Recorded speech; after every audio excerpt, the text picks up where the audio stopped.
Natanggap namin ang pinakabagong impormasyon na may malaking kahalagahan para sa patuloy na modernisasyon at pagpapalakas ng hukbong dagat ng Pilipinas.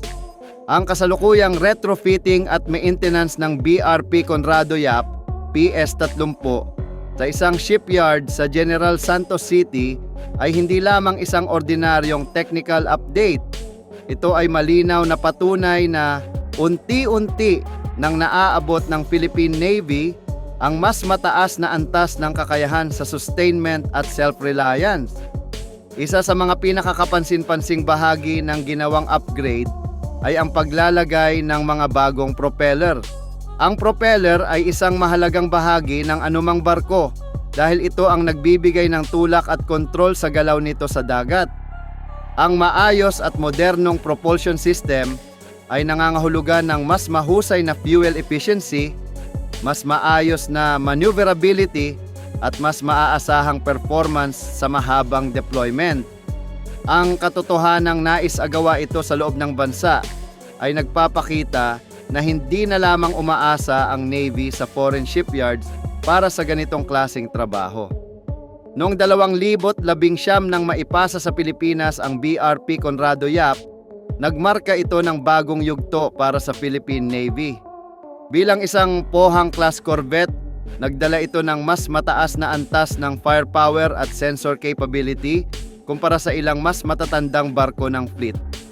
Naging mahalaga ang papel nito sa maritime patrol, presence operations, at iba pang security missions.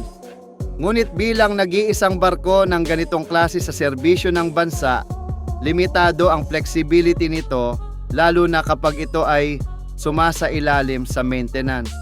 Sa tuwing ang BRP Conrado Yap ay hindi operational dahil sa upgrade o pagkukumpuni, nawawala ang isang mahalagang asset na may kakayahang magbigay ng mas malakas na surface combat presence. Ito ang dahilan kung bakit mas lalong lumalakas ang panawagan na dapat isaalang-alang ng Philippine Navy ang pagkuha ng 3 hanggang 4 pang Pohang-class corvettes.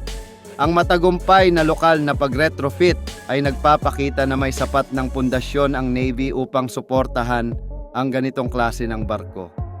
Kung madadagdagan ang bilang ng Pohang-class vessels sa fleet, magkakaroon ng mas maayos na standardization sa training ng crew, maintenance procedures, at spare parts management.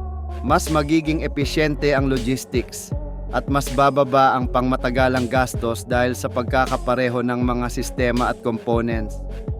Bukod sa aspetong teknikal, mahalaga rin ang strategic value ng pagdagdag ng mga barko. Ang Pilipinas ay isang bansang arkipelago na may malawak na karagatan na kailangang bantayan at protektahan. Ang pagkakaroon ng mas maraming corvettes ay magbibigay ng mas tuloy-tuloy na presensya sa iba't ibang rehiyon ng bansa. Habang ang isang barko ay nasa maintenance, ang iba ay maaaring nakadeploy o nakastandby para sa agarang pagtugon sa anumang insidente sa dagat. Hindi nito papalitan ang mas malawak na modernization program ng hukbong dagat na kinabibilangan ng mas bagong frigates at iba pang advanced platform. Sa halip, magsisilbi itong practical at cost-effective na paraan upang palakasin ang fleet habang hinihintay ang mas malalaking proyekto.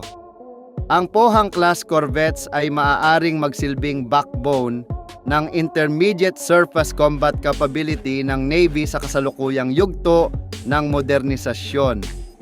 Sa mas malawak na pananaw, ang matagumpay na paghawak sa maintenance ng BRP Conrado Yap ay nagpapakita ng institutional growth. Ipinapakita nito na ang Philippine Navy ay hindi lamang tumatanggap ng mga barko mula sa ibang bansa, kundi natututo ring panatilihin, pagandahin at patakbuhin ang mga ito ng mas independyente. Ito ay isang mahalagang hakbang tungo sa mas matatag na maritime defense posture. Sa kabuuan, ang retrofit ng BRP Conrado Yap ay higit pa sa teknikal na balita. Isa itong malinaw na indikasyon na handa ang Philippine Navy na magpalawak ng kakayahan nito. At kung napatunayan na kaya nitong suportahan ang isang Pohang-class corvette, mas nagiging makatuwiran ang pagkuha ng 3 hanggang 4 pang kaparehong barko upang mas mapalakas ang presensya, kakayahan at seguridad ng bansa sa karagatan.